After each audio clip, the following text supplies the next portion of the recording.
Os dois próximos exemplos fornecidos por T. Haik, 1915, provêm de situações em que os lapsos da fala ocorrem com facilidade especial, travessão. Situações em que se tem de guardar muito mais do que se pode dizer. 23. Um senhor apresentava suas condolências a uma jovem dama, cujo marido morrera recentemente, e quis acrescentar, abre aspas, a senhora encontrará consolo ao dedicar-se, entre colchetes a palavra Widman, integralmente a seus filhos, fecha aspas, mas em vez disso falou Widwen. O pensamento suprimido referia-se a outro tipo de consolo, uma viúva Witwen, jovem e bonita, logo encontrará novos prazeres sexuais. 24. Numa reunião social à noite, o mesmo senhor conversava com essa dama sobre os grandes preparativos para a Páscoa que se haviam feito em Berlim e perguntou, abre aspas, a senhora viu a exposição, entre colchetes a palavra Auslage, de hoje na Wertheim está totalmente decotada, abre colchetes, decoletiert, em vez de decoriert, decorada. Ele não ousara exprimir sua admiração pelo decote da linda senhora, e nisso veio à tona o pensamento proibido, transformando a decoração de uma vitrine ou exposição de mercadorias, entre colchetes, Warenauslage, num decote com a palavra exposição, Auslage, inconscientemente usada num duplo sentido. Essa mesma condição aplica-se a outra observação da qual o Dr. Hans Sachs tentou fornecer um relato minucioso. 25. Contava-me uma dama, a propósito de um conhecido comum, que, da última vez que o vira, ele estava tão elegantemente vestido como sempre, e usava em especial belíssimos Halbschuhe, que significa sapatos baixos, de cor marrom. Quando lhe perguntei onde o havia encontrado, ela respondeu: ele bateu à porta de minha casa e eu o vi pelas venezianas que estavam abaixadas, mas não abri a porta nem dei qualquer outro sinal de vida, pois não queria que ele soubesse que eu já estava de volta na cidade. Enquanto a escutava, ocorreu-me que ela me estava escondendo alguma coisa, e o mais provável era que não tivesse aberto a porta por não estar sozinha, nem adequadamente vestida para receber visitas. Assim, perguntei ironizando um pouco. Quer dizer que a senhora conseguiu admirar-lhe os Hausschuhe, entre colchetes, chinelos. Digo, Halbschuhe, sapatos baixos, através das venezianas abaixadas? Em Hausschuhe consegue expressar-se o pensamento sobre seu Hauskleid, abre colchetes, lit, vestido caseiro, ou seja, camisola, fecha colchetes, que eu me abstivera de enunciar. Por outro lado, Tentou-se afastar a palavra Haub, entre colchetes metade, pois justamente ela continha o núcleo da resposta proibida. A senhora só está me dizendo meia-verdade e está escondendo o fato de que estava apenas meio vestida. O lapso da fala foi ainda favorecido pelo fato de imediatamente antes termos estado falando sobre a vida conjugal e a felicidade. Hauslit, entre colchetes, doméstica desse senhor. Isso sem dúvida contribuiu para determinar o deslocamento, entre colchetes, de House para a pessoa dele.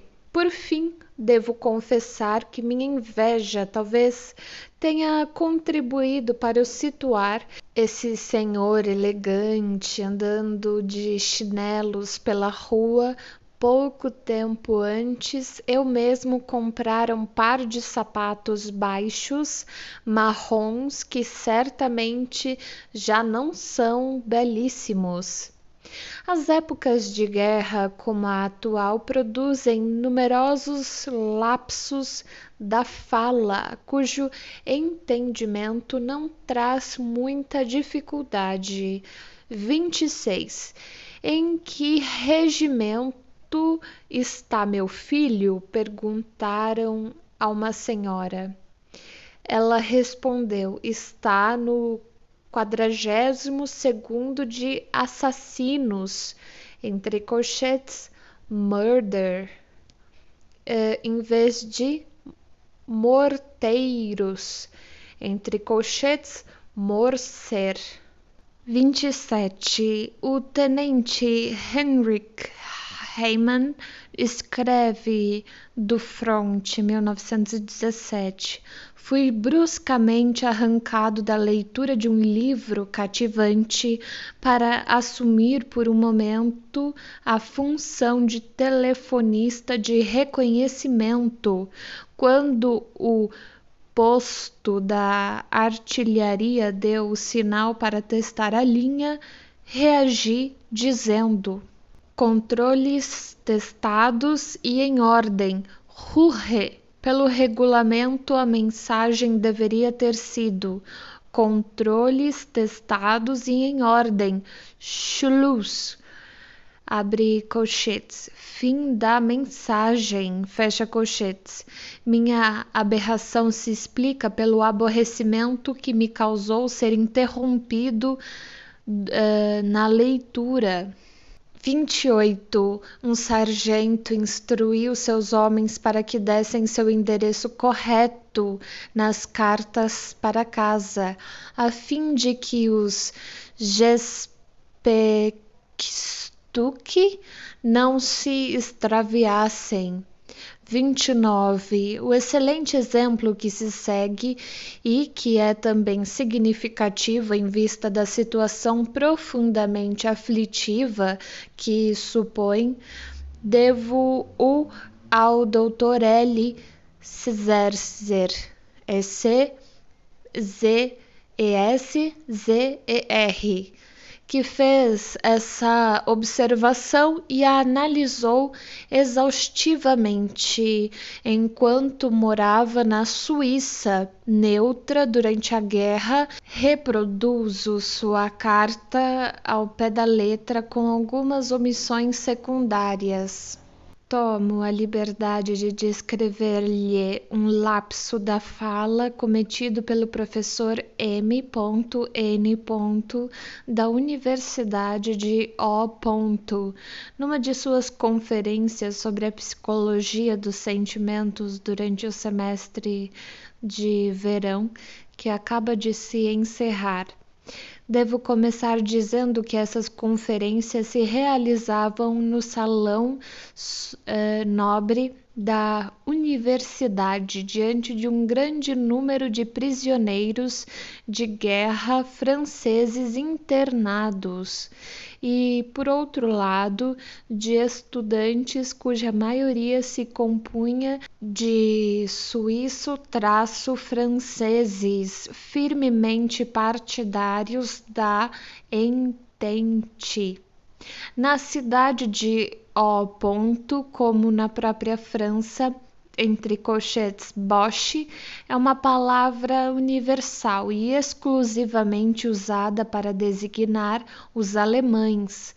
Entretanto, as manifestações públicas nas conferências e similares, os altos funcionários, professores e outras pessoas em cargos de responsabilidade esforçam-se, em nome de neutralidade, por evitar essa palavra nefasta. O professor N. estava em meio a uma dissertação sobre a importância prática dos afetos e se propôs a citar um exemplo ilustrativo de como um afeto pode ser deliberadamente explorado de maneira a que uma atividade muscular desinteressante em si mesma seja carregada de sentimentos agradáveis e assim se intensifique. Narrou, portanto, Travessão falando em francês naturalmente, Travessão, uma história que acabara de ser publicada nos jornais locais, extraída de um jornal alemão. Versava sobre um mestre escola alemão que fizera seus alunos trabalharem no jardim e, para incentivá-los a trabalhar com maior intensidade, exortara-os a imaginarem que a cada torrão de terra arrancado estavam rachando o crânio de um francês. Todas as vezes que a palavra alemão surgiu no relato de sua história, é claro que N. disse com toda correção Allemande e não Bote, mas ao chegar ao clímax da história, assim reproduziu as palavras do mestre escola alemão. Imagines-vous qu'un chat que motivos écrases le crâne d'un francês, ou seja, em vez de motte, abre colchetes, palavra francesa para torrão, fecha colchetes, moche. Vê-se claramente como esse professor escrupuloso se conteve com firmeza desde o começo de sua narrativa para não ceder ao hábito, travessão, e talvez mesmo à tentação, travessão, de permitir que uma palavra expressamente proibida por decreto federal fosse proferida na cátedra do Salão Nobre da Universidade. E no exato momento em que tivera a felicidade de dizer com toda a correção pela última vez, abre aspa, Instituter Allemande, abre colchetes, mestre escola alemão, fecha colchetes, e em que, com um suspiro interno de alívio, apressava-se rumo à conclusão que parecia isenta de armadilhas, a palavra que fora suprimida com tanto esforço agarrou-se à semelhança fonética de mote, e reticências, estava feita desgraça, a angústia ante uma falta de tato política, talvez um prazer refreado por usar, apesar de tudo, a palavra corrente e que todos esperavam, e ainda a indignação desse republicano e democrata nato diante de qualquer restrição à liberdade de expressão. Tudo isso interferiu em seu propósito principal de dar uma versão precisa de seu exemplo, Essa tendência interferente era conhecida pelo orador e, como não podemos deixar de supor, ele pensara nela imediatamente antes de cometer seu lapso de fala. O professor N não percebeu seu deslize, ou pelo menos não o corrigiu, como se costuma fazer de maneira quase automática. Por outro lado, o lapso foi recebido pela plateia, predominantemente francesa, com genuína satisfação, e seu efeito foi idêntico ao de um jogo de palavras intencional. Eu mesmo acompanhei esse episódio aparentemente inocente com verdadeira excitação interior, e que, embora não pudesse por motivos óbvios formular ao professor as perguntas exigidas pelo método psicanalítico, ainda assim encarei esse lapso da fala como uma prova conclusiva da exatidão de sua teoria sobre a determinação dos atos falhos e sobre as analogias e conexões profundas entre os lapsos da fala e os xistes. 30. O lapso da fala que se segue, relatado por um oficial austríaco de volta à sua terra, o tenente T, originou-se também das impressões desoladoras da época da guerra. Por vários meses do período em que fui prisioneiro de guerra na Itália, fui um dos 200 oficiais alojados numa pequena vila. Nessa fase, um de nossos companheiros morreu de gripe. Naturalmente, foi profunda a impressão causada por esse acontecimento, pois a situação em que nos encontrávamos, a falta de assistência médica e o desamparo de nossa existência tornavam mais do que provável a irrupção de uma epidemia. Havíamos colocado morto num porão. À noite, depois de dar um passeio ao redor da casa com um amigo, ambos manifestamos o desejo de ver o cadáver. Sendo eu o primeiro a entrar no porão, o espetáculo com que deparei chocou-me violentamente, pois eu não esperava encontrar o esquife tão perto da entrada e ter de contemplar tão de perto o rosto agitado pelo jogo de luzes projetado pelas velas. Ainda sob os efeitos dessa cena, continuamos nossa caminhada ao redor da casa. Quando chegamos ao lugar de onde se avistava um parque banhado pela luz da lua cheia, um prado claramente iluminado e mais adiante um tênue véu de névoa, descrevi a imagem que isso me sugeria. Era como se eu visse uma roda de elfos dançando na orla do bosque de pinheiros vizinhos. Na tarde seguinte, enterramos nosso companheiro morto. O percurso dessa nossa prisão até o cemitério da aldeola vizinha foi-nos igualmente penoso e humilhante, pois uma garotada imberbe, na verdade, e zombeteira, e uma turba de aldeões rudes e vociferantes aproveitaram a oportunidade para dar livre expressão aos gritos, a seus sentimentos para conosco, mescla de curiosidade e ódio. A sensação de não podermos escapar aos insultos, nem mesmo nessa condição indefesa, e minha repulsa pela rudeza demonstrada por eles, encheram-me de amargura até a noite.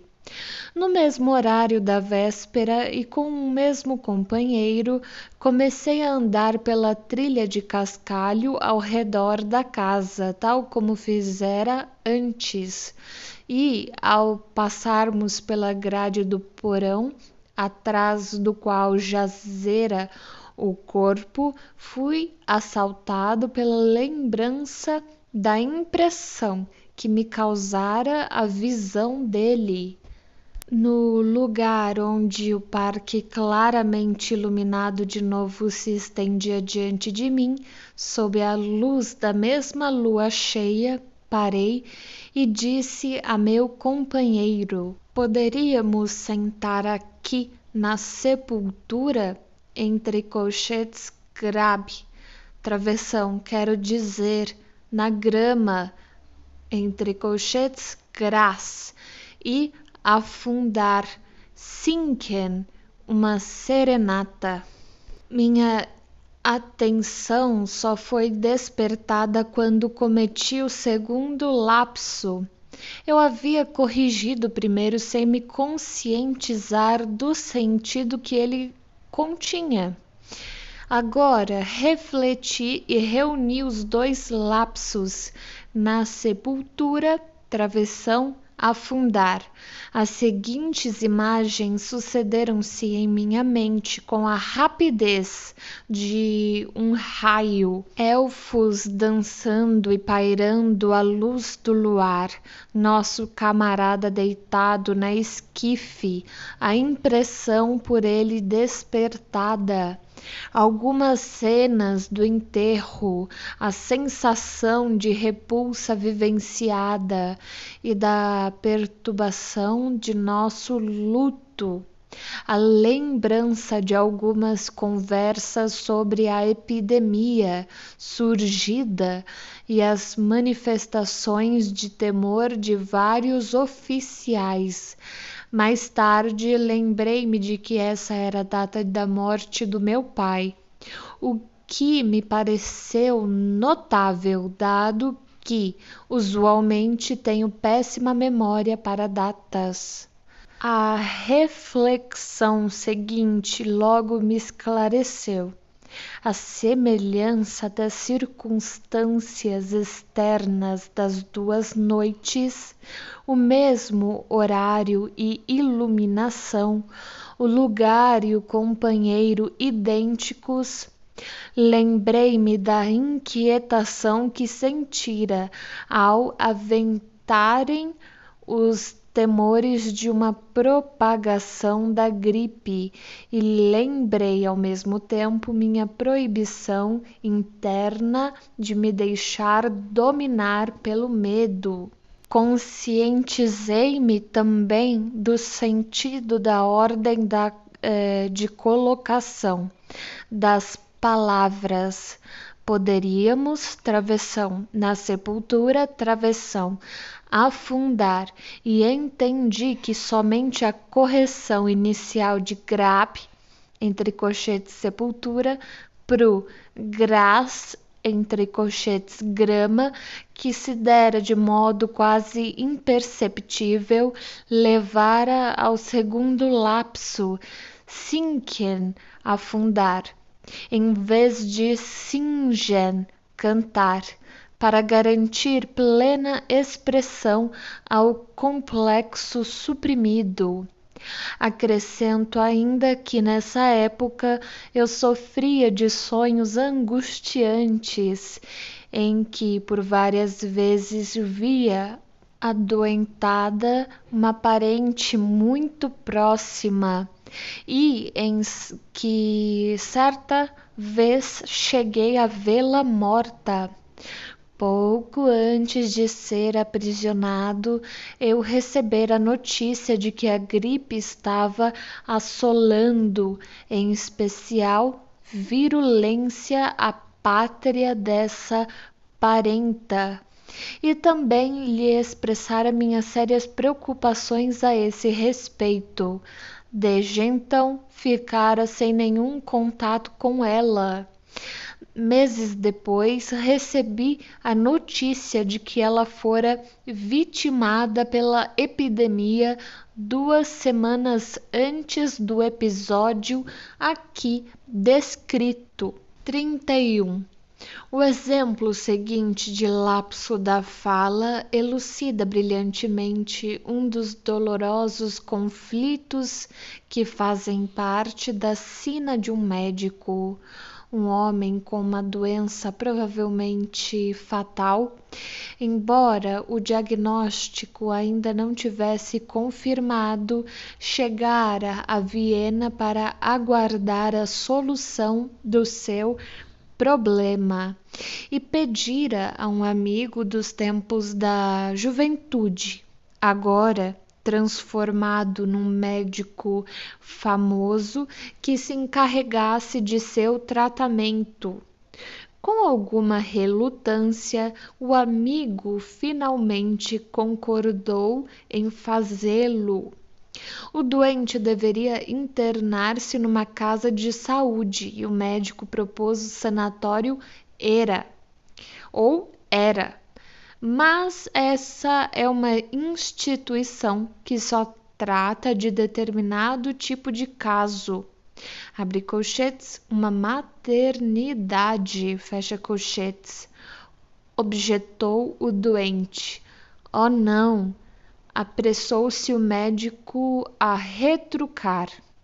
No era, eles podem umbringen, entre colchetes, matar. Quero dizer, unterbringen, entre colchetes, acolher qualquer tipo de paciente. Contestou então violentamente a interpretação de seu deslize. Você não há de acreditar que tenho impulsos hostis contra você, não é? 15 minutos depois, ao ser acompanhado até a porta pela dama que se encarregara dos cuidados com o enfermo, disse-lhe o médico: não consigo achar nada e continuo a não acreditar nisso. Mas, se for o caso, sou a favor de uma dose forte de morfina e que descanse em paz. Ocorre que seu amigo lhe impusera a condição de que ele abreviasse seu sofrimento por meio de alguma droga, tão logo se confirmasse que o caso não tinha mais cura. Portanto, o médico realmente aceitara a tarefa de matar seu amigo. 32. Eis um exemplo extremamente instrutivo de lapso da fala que eu não gostaria de omitir. Apesar de ter ocorrido há uns 20 anos, segundo meu informante, abre aspas, certa vez uma dama expressou a seguinte opinião numa reunião social, travessão, e as palavras mostram ter sido pronunciadas com fervor e sob a pressão de inúmeros impulsos secretos. Sim, a mulher precisa ser bonita para agradar aos homens, já o homem tem muito mais facilidade, desde que tenha seus 5, entre colchetes, funfi, membros direitos, entre colchetes, gerade, não precisa de mais nada. Esse exemplo permite-nos uma boa visão do mecanismo íntimo de um lapso da fala resultante da condensação ou contaminação. É plausível supor que tenhamos aqui uma fusão de dois modos de falar de sentido semelhante. Desde que ele tenha seus 4 membros direitos, desde que ele tenha seus 5 sentidos, ou talvez o elemento direito, entre colchetes gerade, fosse comum a duas intenções de discurso com o seguinte teor: desde que ele tenha seus membros direitos, encarar todos os 5 como pares.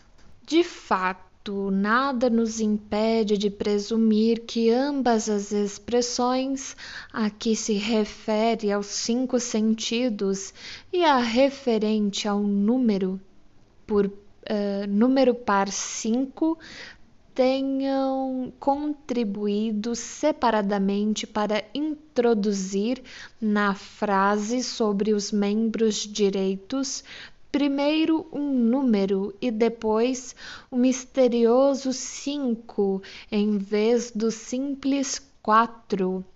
Mas essa fusão certamente não se teria produzido se, na forma resultante do lapso da fala, não tivesse um bom sentido próprio, travessão.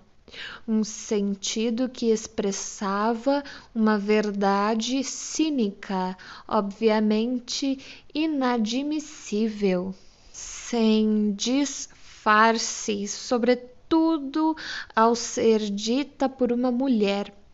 Por fim, não devemos deixar de salientar o fato de que a observação dessa senhora, tal como enunciada, tanto poderia ser vista como um xiste excepcional, quanto como um divertido lapso da fala.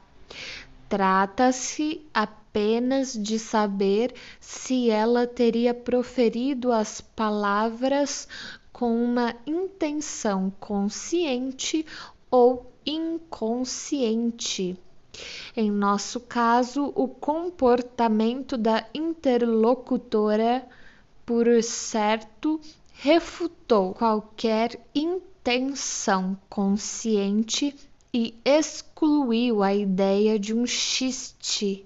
A estreita aproximação que o lapso da fala pode ter com o xiste é demonstrada no seguinte caso narrado por Henke, 1913, no qual a própria autora do deslize acabou por tratá-lo como um xiste e rir-se dele. 33.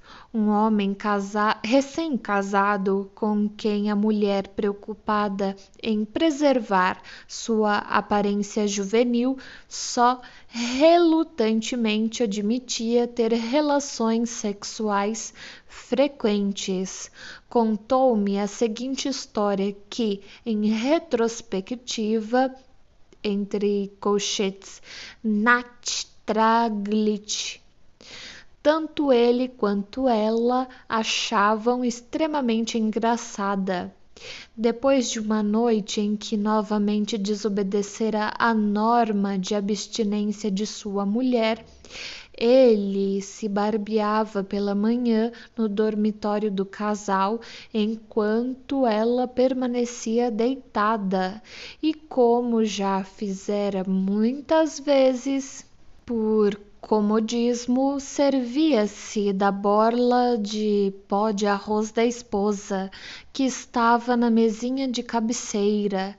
Sua mulher, extremamente preocupada com sua pele, já lhe dissera muitas vezes para não fazer isso, e assim exclamou irritada: mas lá está você de novo, a me, entre colchetes, mit, empoar com sua Deiner, Deiner entre colchetes, borla.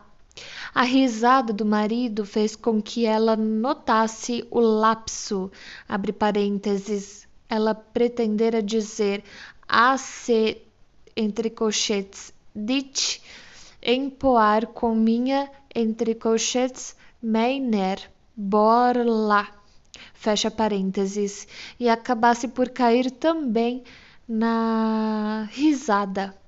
Empoar, entre colchetes, pudern, é uma expressão comumente usada em Viena no sentido de copular, e a borla é um símbolo fálico bastante óbvio. 34. Também no exemplo seguinte fornecido por Storfer, poder-se-ia pensar que houve intenção de fazer um xiste. A senhora B, que sofria de um mal de origem obviamente psicogênica, fora repetidamente aconselhada a consultar o psicanalista X. Recusava-se persistentemente a fazê-lo, dizendo que tal tratamento nunca poderia ter nenhuma serventia, pois o metódico erroneamente faria tudo remontar às coisas sexuais. Entretanto, chegou finalmente o dia em que ela se dispôs a seguir o conselho e perguntou: Nun gut one ordinarte also dieser Dr. X? 35. A ligação entre os xistes e os lapsos da fala também se evidencia no fato de que, em muitos casos, o deslize não passa de uma abreviação. Ao terminar o curso secundário, uma jovem seguiu a moda dominante da época e matriculou-se no curso de medicina. Passados alguns semestres, trocou o curso de medicina pelo de química. Alguns anos depois, descreveu essa mudança com as seguintes palavras: em geral, eu não me apavorava nas dissecações, mas um dia, quando tive de arrancar as unhas dos dedos de um cadáver, perdi o prazer em toda essa química. 36. Introduzo aqui outro lapso da fala cuja interpretação não exige muita habilidade.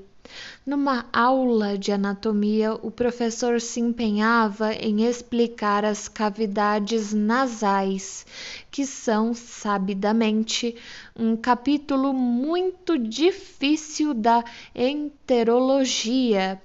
Ao perguntar aos ouvintes se haviam entendido sua exposição do assunto, a resposta de todos foi afirmativa. Diante disso, comentou o professor, conhecido por sua presunção: mal posso acreditar nisso, pois mesmo em Viena, com seus milhões de habitantes, os que entendem das cavidades nasais podem ser contados num dedo, quero dizer, nos dedos da mão.